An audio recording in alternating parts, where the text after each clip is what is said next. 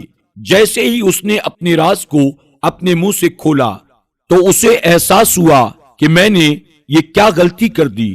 برسوں سے جس بات کو لوگ بھول چکے تھے اور لوگوں کو پتا ہی نہیں تھا کہ میں نے اس تاجر کا قتل کیا تھا اور مقدمہ بند ہو چکا تھا، یہاں تک کہ قاضی نے بھی اپنا ہاتھ ہٹا لیا تھا۔ اب خود میں نے چرچا کر دیا اس بات کا، لیکن اب تیر کمان سے نکل چکا تھا۔ چند گھنٹوں میں یہ بات حلب میں لوگوں کی زبان پر تھی۔ شہر کے حاکم کو بھی اطلاع مل گئی۔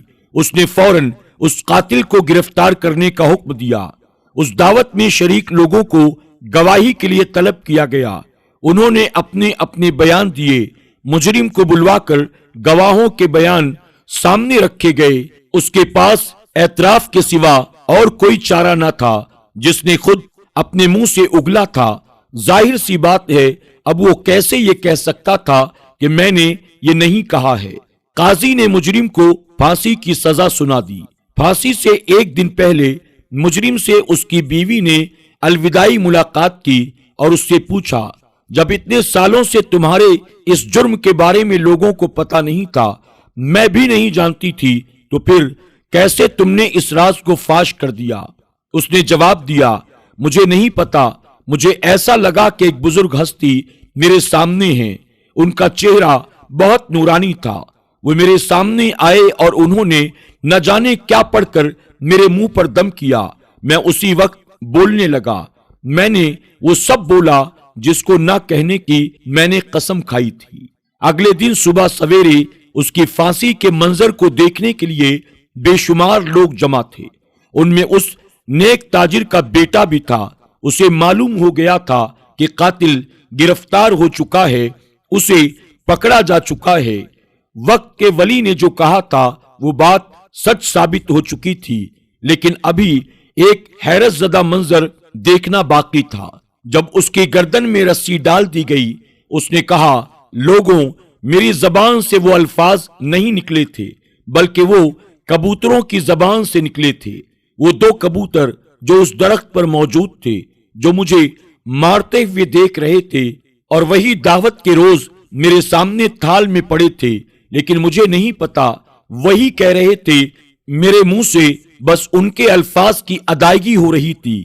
لوگ اس کو سمجھ رہے تھے کہ اس کا ذہنی توازن بگڑ چکا ہے، یعنی اب یہ پاگل ہو چکا ہے۔ جب جلاد نے رسی کھینچ دی، لوگوں نے ایک مجرم کو اس کی سزا پاتے ہوئے دیکھ لیا اور سب نے سکون کی سانس لی۔ پھر اچانک ہی لوگ بے اختیار نعرے تکبیر، اللہ اکبر کی آواز بلند کرنے لگے۔ یا اللہ، تو چاہے تو بے زبان کو بھی زبان دے دے۔ اسی وقت لوگوں نے دو کبوتروں کو دیکھا جو قاتل کے سر پر بغیر کسی حرکت کے بیٹھے تھے۔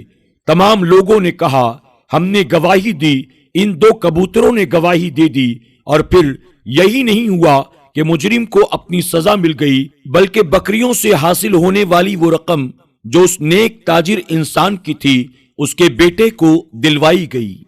سبحان اللہ! بے شک انسان اگر نیک کام کرتا ہے تو اللہ تعالی گواہی بے زبانوں سے بھی دلوا دیتا ہے۔ ہمیں یقین ہونا چاہیے اس بات کا کہ ہماری مدد کے لیے ہمارا رب کافی ہے۔